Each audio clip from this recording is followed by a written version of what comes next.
Angela Bassett, Peter Krause, and more preview the cruise ship and love life disasters ahead as the first responder drama moves from Fox to ABC. Yeesh.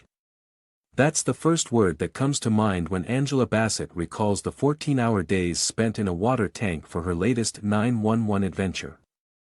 Over the past 6 seasons, Bassett's Los Angeles Police Department Field Sergeant Athena Grant has weathered an absolutely staggering number of calamities including, but by no means limited to, a tsunami, a citywide blackout, a 7.1 magnitude earthquake, and, yes, a blimp crash. This is in addition to surviving an attack by a serial rapist who, it should be noted, also kidnapped her son and then facing a mudslide caused by a dam break on her very first day back on the job. That's a lot, which makes it even more impressive when the star and executive producer tells Entertainment Weekly they wanted to do something big and grand for the opening disaster of Season 7. I think this might be our biggest, adds EP Peter Krause, who also stars as Fire Captain Bobby Nash. It's fun making these disaster movies for TV. Playing out over the first 3 episodes of the season. This latest disaster is a direct homage to 1972's The Poseidon Adventure, with Bobby and Athena on their belated honeymoon cruise when pirates take control of the ship and things go topsy-turvy, literally. We have this giant bingo tumbler, and we're the bingo balls inside of it, Krause says of shooting scenes in a rotating set called a roll room. Besting the one built for Christopher Nolan's Inception. It's the largest roll room ever constructed. Fitting for Fox's highest-rated drama. Except that Season 7 will actually air on ABC starting March 14 at 8 p.m. Eastern Time/Pacific Time, before Grey's Anatomy in Station 19. It's almost like a homecoming, co-creator Tim Minear says of how Disney's 2019 acquisition of 20th Century Fox, the studio behind 911 but not the Fox network, created a domino effect that ultimately led the series to Disney-owned ABC. Our studio and network are tied together again. All involved speak kindly of their time on Fox, but ABC is treating 911 like a first-year show, says Minear, who will serve as sole showrunner for Season 7. With previous co-showrunner Kristen Rydell remaining involved as an EP, they're relaunching everything and they're super excited, really supportive. It's all shiny, and the enthusiasm is through the roof. One of the benefits of being the shiny new thing is, apparently, heated water tanks. The water was a nice, warm 93 degrees, but the weather outside wasn't, so you wanted to stay in the tank. Bassett says of filming the Season 7 extravaganza. Just imagine a nice 14-hour bath. That bath is a far cry from the water tanks used during Season 1. When 911 launched in 2018. The series was framed as Glee co-creators Ryan Murphy and Brad Falchuk's take on a procedural. Teaming with their American Horror Story EP Minear, they developed a story centered on the 118 fire station and other Los Angeles first responders. Bassett, Krause, and Connie Britton brought star wattage to the project, but the promised disaster spectacle was an equal draw. The series' first mini-disaster movie came in Episode 4. When a plane crashed into the Pacific and Bobby led Hen Aisha Hines and Buck Oliver Stark in rescue efforts that left the actors in far cooler water than Bassett and Krause are experiencing now. Aisha, Oliver, and I would huddle together in the luggage compartment of the plane. Between takes, Krause recalls of that December 2017 night shoot where temperatures dropped into the 20s. I put a scarf in there, and we'd wrap it around our heads to stay warm. We were up to our waist in freezing water, braving all of the elements, Hines confirms. But I will tell you this, that experience set the bar for what this experience on the show would be. And so anytime we have to do the hard work, I'm always like, but it's not the airplane. But it's not the airplane. What's your emergency? Minear says they originally planned to shoot the Season 7 premiere on an actual cruise ship.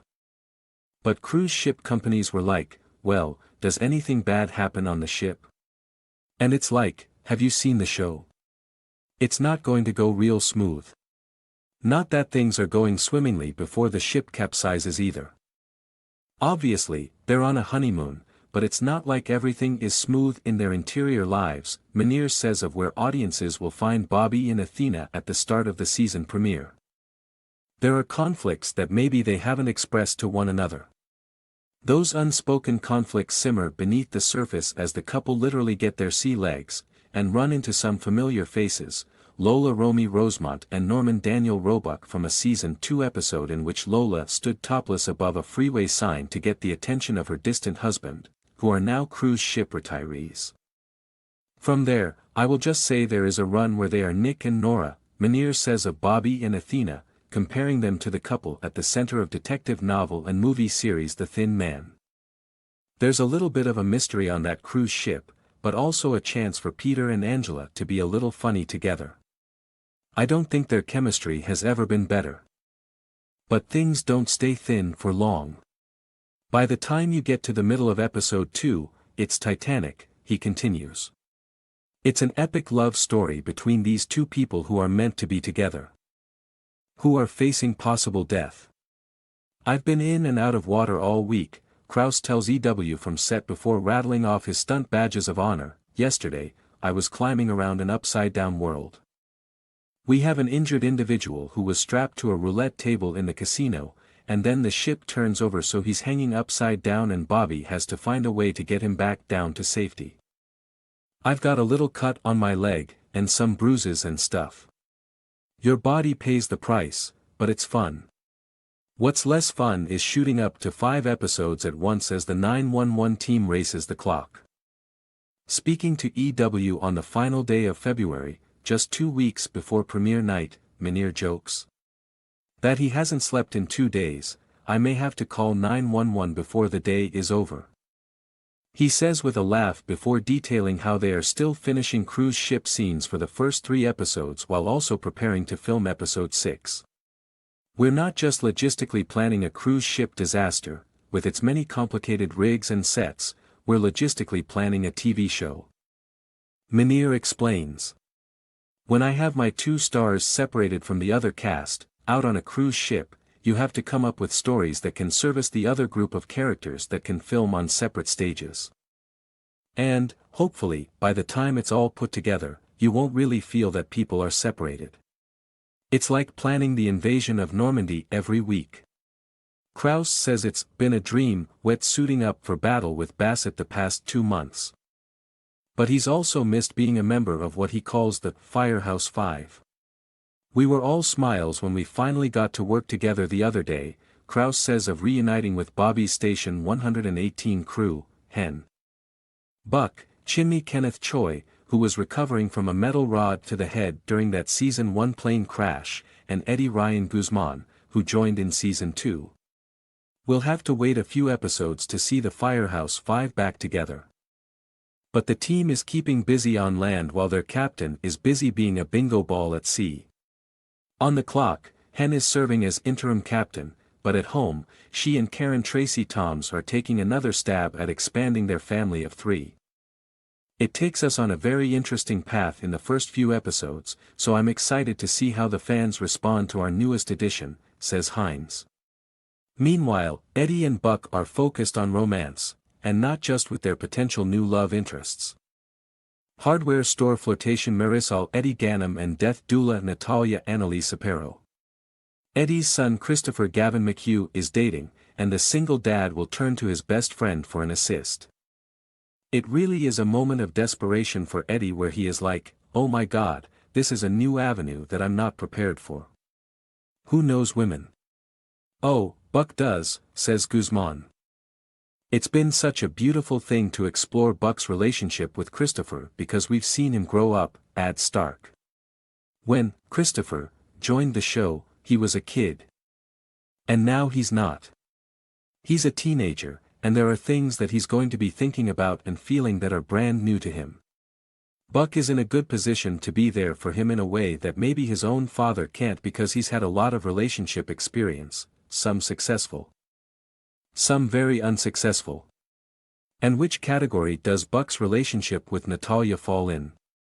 That is addressed pretty early on, Stark teases. He's just looking for his happiness. And he's willing to put himself out there again and be open to feeling things. He just wants to be happy. Luckily, there's nothing up in the air about where Chimney stands with his fiancée Maddie Jennifer Love Hewitt, who replaced Britton as the show's main 911 dispatcher at the start of season 2. The wedding is happening, Hewitt promises. But don't expect it to take over Madney's lives. You will hear little bits about it, but honestly the emergencies are massive and exciting from the start, so being first responders keeps them busier than wedding planning. She explains. But we know the audience is waiting for these two to get hitched, and they won't have to wait long. Before the ceremony, Choi teases some pre-wedding celebrations to come in episode 6, and in 911 fashion. Especially when it comes to Chimney, things may go awry. I think it's going to be a lot of fun, and it may involve some of the 118 players. Whatever bachelor party shenanigans ensue. Minir is excited to plan a different kind of wedding as a capstone to this 10-episode season shorter than usual due to last year's writers and actors strikes. Kenny and Jennifer just have amazing chemistry together. Made for a rom-com, the showrunner says. But they are both incredible dramatic actors as well. And finding an interesting way into their wedding has been a lot of fun because I had just come off spin-off 911, Lone Star, where I had done the big wedding between TK and Carlos. I didn't want to do that again. So I think I came up with something different, and I think it's going to be incredible. Speaking of Lone Star, overlap between the 911 shows may be baked in the cake. But Minir confirms there won't be a crossover with the Austin-based sister series this season. That said, former 118 heirs Tommy Kennard Lou Ferrigno Jr. and Ravi Anirudh Pisharodi will pop up. As well as Buck and Maddie's parents Gregory Harrison and Dee Wallace. And we are doing kind of a crossover on 911, Minir teases. But it's not with Lone Star. When pressed for more details, the co-creator slyly muses, is it the Rookie? Probably not, since I just said the Rookie. So no Lone Star crossover, but we will get the series' 100th episode, something that crept up on the 911 team. It was the day of that aforementioned Firehouse 5 reunion and, a couple hours in, we realized, oh, this is the 100th episode, recalls Choi. So all day we were super grateful and super thankful as to how far we've come. And I think it's a testament to the fans of the show. They've kept us on the top of the chart. It is beautiful to see how they resonate with the stories, the characters, and the emergencies. Adds Hines, who officially celebrated the 100th with the cast and crew on set yesterday with cake. But underneath it all, Tim has written characters who do have their own personal struggles. Krause notes. And the language of the show keeps growing, and the storytelling real estate keeps expanding. We do rom-com, we do thriller. We do action. We do horror. We do comedy. Until the scripts come in, we never know what we are going to do. It's fun. It's that diversity that keeps Bassett coming back season after season. As long as the stories keep coming and we keep delving into relationships and family matters, the extended family. The added family, divorce, kids, the empty nest, racial issues, marital issues, adoption, trying to have a child, LGBTQ issues. She says, there are so many life issues that we use as inspiration along with the headlines and stories that also inform us. So perhaps we can go on for quite a bit longer, because people surprise you. Maybe she has another 100 episodes in her, let's just hope the water stays warm.